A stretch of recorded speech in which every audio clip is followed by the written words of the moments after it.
All right, got Facebook up, got Instagram up. Come on in. Let me know if you can hear me okay. If you're on here, let me know if you can hear me okay. Just say, just comment that you can hear me. Because I know the last time we had some issues with you guys being able to hear me. So I want to make sure you can hear me as well. Okay, so make sure I have everything good to go. All right, so like I said, I wanted to welcome everybody. Come on in, and just kind of as I am going, through here. So let me know if you're watching on a replay. Just put where you're tuning in from. Put hashtag replay, and again where you're tuning in from. So whether it's Florida, California. I know last week we had someone comment that they were from Florida, so that's always good to know where I'm actually speaking to. So today topic is going to be how to start your self-care plan. And if you've been following me, you know that of course it's Women's History Month. So I've been doing candles and conversations that pertain to women, and started with the history of self-care, and it's just the history of women's self-care and how they actually, basically how it evolved and changed throughout until today. So today's topic is, again, how to start your self-care plan. And that's because I get a lot of questions from people as far as like really how to start it, or, they're not sure what to do, or just a lot of questions. Like, they just really are confused on where to start. And when they think they're doing, stuff for themselves and taking, the self-care part, then it's like, that's not it. So I'm here to give you the key successful things to starting your self-care plan. So before I jump into it, I want to remind you guys, so it's Women's History Month. So Scent Exchange we have our limited edition candle for Scent Exchange, which is the Madam candle.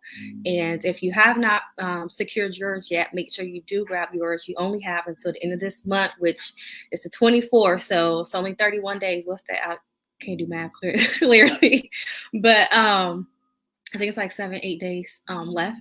So make sure that you secure yours today by going to scentexchange.com. And it has notes of rose and also saddlewood. And again, it just smells like, it brings that aroma of, you going after what you deserve. And so that's the Madam candle from Scent Exchange. And I'm actually going to light the candle I'm going to light for today. It is going to be the You Smelling Yourself candle. This is a part of our Black Mama collection. And this has been a popular one, and there's been a lot of you smelling yourself going around in my world. So, I didn't blew it out. There we go. So this is what I'm like, You Smelling Yourself. So I'm gonna set this here. All right, so jumping into it. Okay, so all right, let's make sure. Okay. So jumping into it. So what is a self-care plan? So a self-care plan is something that keeps you mentally, emotionally, and physically stable. And I know you're probably wondering, like, why do you need it? A self-care plan is essentially helps you to stay balanced. So as I always talk about, life is a full circle.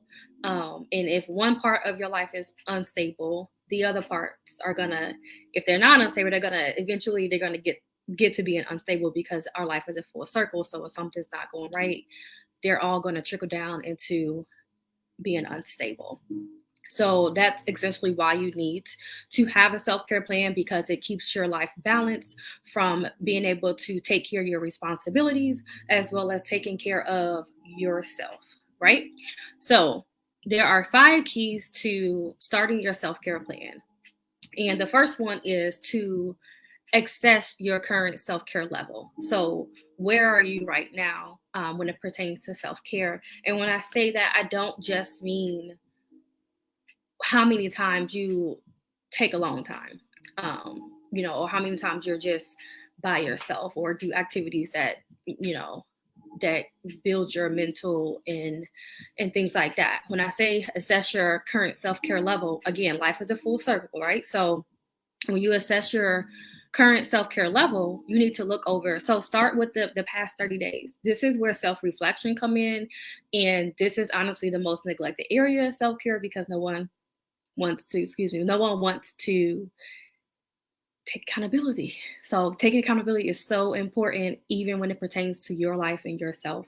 It is your life. So, I mean, taking accountability is so important, but being able to do that self-reflection, like, okay, like, yeah, I've been lacking here, so let's pick up here. So assess your current self-care level. So like I say, start off with the past 30 days, see where you've taken time for yourself, see where you've taken time with your spouse, with your friends, with your family, write it down. And like I say, the past 30 days. And then the next step is you want to find your weakness. So I know you're probably thinking like, why am I going to find my weakness? Like, let's be honest here.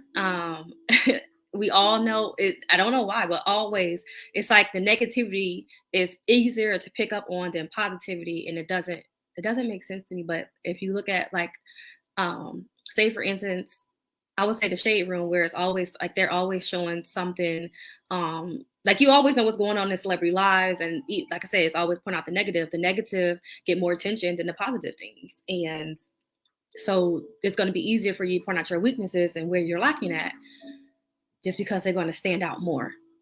So those are going to stand out more. So it'll help you figure out what is causing you stress, where you're lacking at, when it comes to, physically, mentally, physically, did I say physically, mentally, financially? I think I said physically twice. Financially, spiritually, all that stuff. Write all that down. And then that's where you can kind of, after you write that down, of course, you will go it over. And then step number 3 is prioritizing your self-care strategy. So your self-care strategy. So take from your self-reflection. So in step 1, when you assess your self-care level, so that's your self-reflection. So from that to your weaknesses, which is step 2. So essentially meaning where you're lacking, prioritize those. So for example, maybe you've been being social too much, like going out with your girls, I don't know, 3 times a week. I don't know, a lot, which that essentially means you're spending money. That means you're not spending quality time with your spouse, with your kids. Your body is actually tired. So whether you may not feel like you're tired, your body is tired, and your body needs to rest and recharge as well. So essentially right there, because you spent too much time, having girls' night, look at where your other parts of your life is essentially failing. Your spouse, your kids, your body is not getting the proper rest. Also your finances, because you're spending money when you go out with your girls, right? So, and it's not even just girls, like even when you go out with your boys too. So all of that takes into play. So prioritize your self-care strategies far as what needs to be worked on, far as, again, your weaknesses. Also incorporate that positive in there as well. So don't just say, oh, I'm just focused on the weakness. No, focus on everything. Like, I just wanted you to start off with, you just need to start off with the weaknesses, because those are easier to point out, because essentially those is what's causing you to stress out, because you're not spending enough time on them or taking time out to handle that part. So add that in there, your positivity, and also add into like your alone time. So if you see that you're not, from your self-reflection and from your weakness, if you see that you haven't taken a lot of time for yourself as well, add those in there. Like, prioritize things that are important to you that you need to, like, essentially where you're lacking. And once you prioritize those, number 4 would be incorporate your new self-care strategies. So incorporate those, meaning essentially work on that list. So work your list is what I call it. Work your list. So start slow. You can try adding in like 1 a week, whether it's an activity for yourself or with your kids, or maybe you want to start reviewing your like a budget monthly. Put that in there, set a date to get it done. Even if it's just a date with your kids, set a date. So say, I don't know, if it's every Monday you want to spend with your kids, like just you and your kids, like quality time, whether it's essentially playing a game with them or watching a movie with them, whatever the case may be. And if you want that to be, like I said, every Monday, then put that in there. So set a date to make it happen. If it's a monthly budget, make sure that you are okay on the first of every month. I'm sitting down to review my budget, or maybe the last day of the month that you're doing that. Set whatever dates that is. Essentially, it's a goal. It's a self-care goal. So of course you need to be more strategic with it, and it's like any other goal. So number 5, when it comes to starting your self-care plan, is actually practicing it and also monitoring your progress. So that means you need to reassess again. So, well, it doesn't necessarily mean you need to reassess, but you may have to get it right. So when you monitor your progress and you're putting it to work and putting it to practice, you're seeing, okay, what's working, what's not working when it comes to your essentially self-care plan, and you're going to need to recess. It may not be the whole thing. It may be just a couple things that you're recessing, and that's fine. But it's just until you can get it to where it's essentially like clockwork for you to do, you may have to reassess that. And that's, like I said, that's perfectly fine. So, like I said, see what's working. You can also, when you're reassessing, you can make sure that you can change an activity. You can change a date or day that you're doing the activity that is essentially done.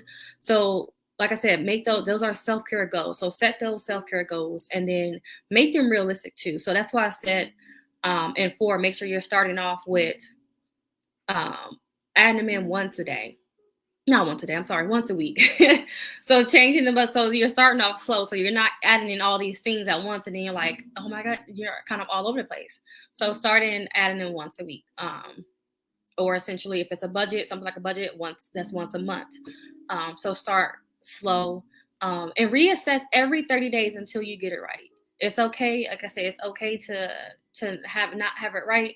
You might find yourself, okay, well, I'm spending lots of time, with my kids and my spouse, but I'm not spending a lot of time with myself, or my friendships is lacking because I'm not spending time with them, or maybe the household stuff is lacking, whatever the case may be. So reassess, like I said, every 30 days until you actually get it to where it's like clockwork to you and it's easy to maintain. And that's why essentially everyone's self-care plan is going to be customized to them. It's going to be customized to what they need, which is essentially what you all need in your life. You know what you need in your life. So as I said, it's going to be customized to you. And the key as far as to, what's starting, where you start. So if you're looking to essentially create a full customized self-care plan and you need some help, click the link in my bio and schedule a consultation today, and I will essentially help you customize your self-care plan from start to finish so you know exactly what to do. So I hope you all enjoyed this information. And if you have any questions, feel free to, you can email me at amber@senseexchange.com, or you can shoot me a direct message. And of course, I'll be back next week. Next week is our last Women's Edition Candles and Conversation. And we're going to be discussing how to split the load with your spouse. So make sure you mark your calendars and make sure you tune in next Thursday at 1 p.m. See y'all later.